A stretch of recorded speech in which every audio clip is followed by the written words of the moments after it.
I'm ex-MAGA, current Christian and anti-Christian nationalist, and now that Abdul Al-Sayed has won the Senate race in Michigan, I want to talk about it.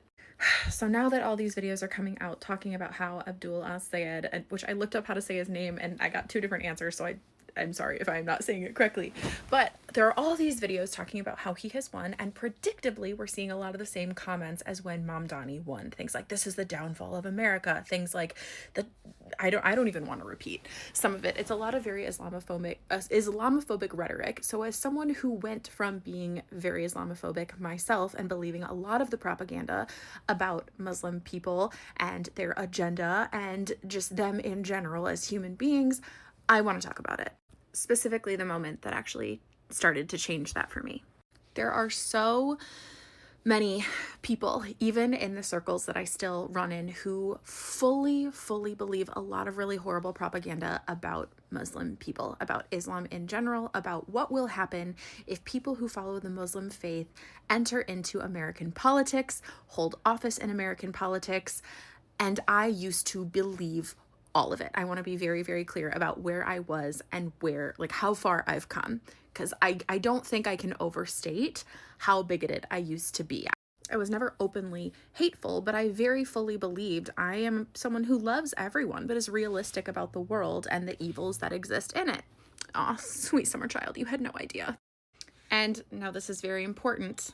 Up until a certain point in my life, I had never so much as had a conversation with a Muslim person.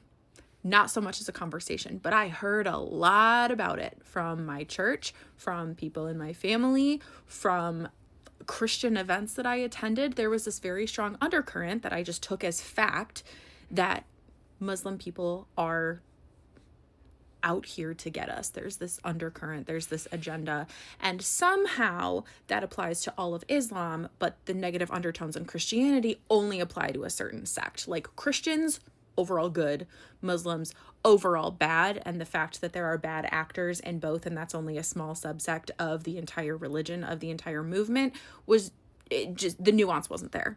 Like, all Muslims are bad, but only a few Christians are. That was what I grew up believing.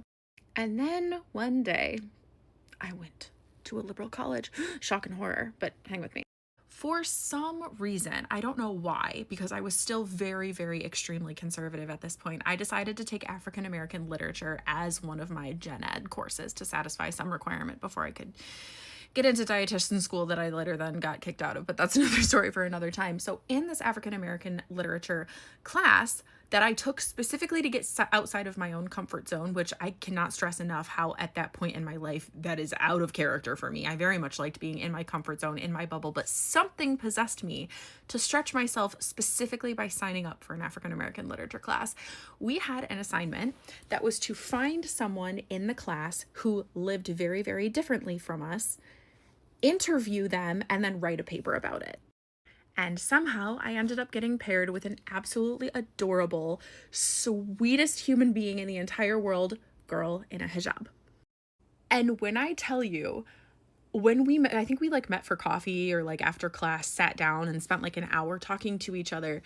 It was genuinely, it had to be hilarious to those who were around us and watching us and hearing us, because it genuinely was like two people from different planets trying to find common ground. And fortunately, we both were approaching it in good faith, but the kinds of questions we were asking each other and the reactions the other one was giving, it genuinely was like she was like, wait, so do you guys have to get on your knees and fold your hands like this in order to pray? I've seen that in the media. Is that true? And I was like, no, that's not true. Is it true? And I want to go back and find the paper. I'm sure I have it somewhere. And I was able to ask her about her hijab and if she, as a woman who was also Muslim, felt like she was oppressed. And she wasn't. And I was freaking shocked Pikachu about it. Because my entire life, I had been told someone who falls into this category, these specific things are true about them. And while I knew that stereotypes weren't automatically completely true, I also fully believed, well, it's a stereotype for a reason, and that information is there to protect me. And there you go. Only to find out I had been completely wrong. And this was not a one-time event. I fortunately was able to interact with and work closely with other Muslim students during my time at college. Again, shock and horror. And I was able to see that the information I was able to gather for myself from actual one-to-one interactions with people who are actually Muslim gave me a completely different picture than the information that had been fed to me secondhand, thirdhand, with its own agenda. And then as I started to meet more people in the LGBTQ community, same thing happened. When I actually sat down and talked with them, when I actually had interactions with them, the information I received, what I was seeing with my own eyes and ears, what I was experiencing, connecting with other human beings, was vastly different from the information that had been spoon-fed to me about those groups. And the information fed to me about those groups was specifically designed to get me to mistrust those groups. And again, what I saw with my own eyes and ears, what I actually experienced, was completely different. And you guys, that's how propaganda works. That's how fascism works. It asks you to take what, first of all, don't even gather your own experiences. Rely on the experiences that are handed to you, then the information that is handed to you. And then number two, if you do have your own experiences, to disregard them because the decisions have been made for you. The information and any synthesizing of that information has already been done for you, packaged as righteous anger and dropped on your doorstep, or more accurately, like into your brain.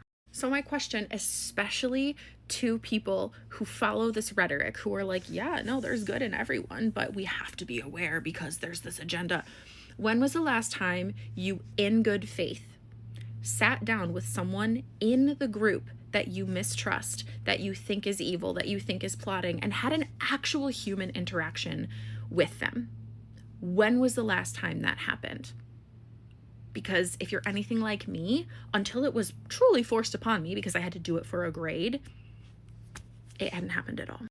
I am very fortunate in that I had a group of people that I felt safe with who were willing to challenge me, who were willing to lovingly sit down and ask me questions and poke holes in my beliefs and let me come to my own conclusions in my own time.